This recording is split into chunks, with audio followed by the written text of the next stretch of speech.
these days you'd find it very hard just to jump into an OSG weighted contest. The standard is excellent, even at like area level stuff. So it's where do you start? But because things have changed. I'm going to tell you an old story now. Sit comfortably. But the first strongman competition I did, I was persuaded and entered into doing it by a guy called Mal Kay, and he'd already competed in Britain's Strongest Man, and it was in a place called Scarborough in Yorkshire. It was outside the Royal Lifeboat Slipway, and it was in front of a crowd of people who were just on the holidays, sitting on the sand licking ice creams. You know what I mean? But they loved it. You know what I mean? You can imagine that in Port Russia, Port Stewart. The amount of people that would come to get an eyeful of that for free. They were just going around with buckets raising money for the lifeboats, which was lovely to support that. But the first show I did, there was 18 guys in it, and I looked down the line. There was Mal, who was a Britain's Strongest Man. I think he'd been a finalist. I don't think he did too well in the final that year, but he finalist at Britain's Strongest Man that year.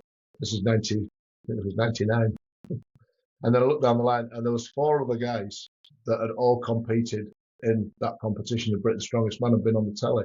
So you can imagine what my backside was going on. I was nipping up, nip. And I thought, I'm going to make an idiot of myself here. But I did okay. I came second. Mal actually beat me.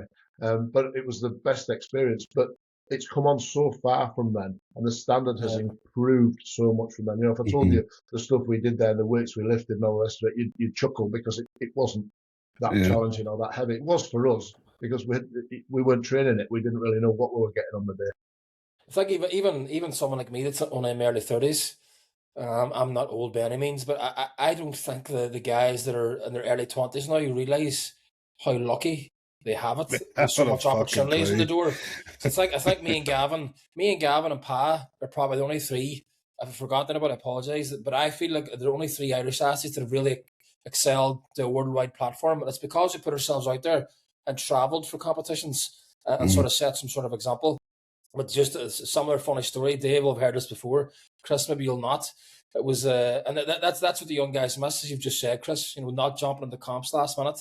Dave rang me a few years ago, about 5 or 6 years ago now, maybe, about this Celtic Games thing. That's right, yeah. Dave will admit this now in this podcast. It only rang me because nobody else could go. Everybody else had pulled out, so Dave, Matt will go. So he rings me, and I said, Dave, I'll go, no problem. So I land to Glasgow now, this big field. There's about 20,000 people there, BBC and everything. It was the Highland Games with this field for Celtic. I was like, Dave, what have you set me to? I was, I haven't even trained for this. John Pollock and a few other guys were there, and I was like, fuck me, I'm going to come dead last. I ended up winning the whole competition. And then Dave says there's a few pound on it free. Stuart Morrigan was over with the Mayor of Glasgow, hands in his envelope, but that thick. It's like $2.5 in it. I thought I'd made it. And I was that point then. I was like, all right, okay, I must be okay at this strongman thing. I never got my commission. That just came. I was going to say, we'll do his 10% go to. No, 10, 20.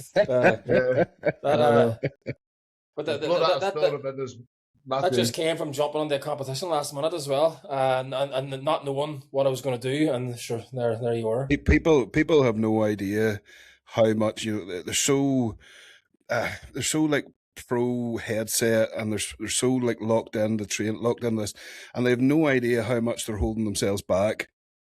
Because of egos mostly. Do you know what I mean? Because of egos of, like, if you go to a competition, there's many a competition that I competed in, and I knew I wasn't ready for it. I knew I wasn't going to go do well in it. But one, I wanted the fucking crack of competing, and two, I was using it as fucking training. Do you know what I mean? So, like, too many people just won't leave their egos behind. That if they don't do well, it's the end of the world. Like, that's not the way the sport works. Like, look at it even at pro level. We only seen it last week. Do you know what I mean? Like, like, it happens at pro level too. People go into shows red hot to win them. People go into other shows and come mid-table, sometimes last table, and like... That's the only way you'll know. That's how I felt backstage at Britain's this year. I was stood beside Luke and Tom, and I was like, what the fuck am I doing here? Like, full-blown imposter syndrome. But it gives you that... It sets the bar then for, like, right, here's how close I am to one of these guys, or here's how far away I am.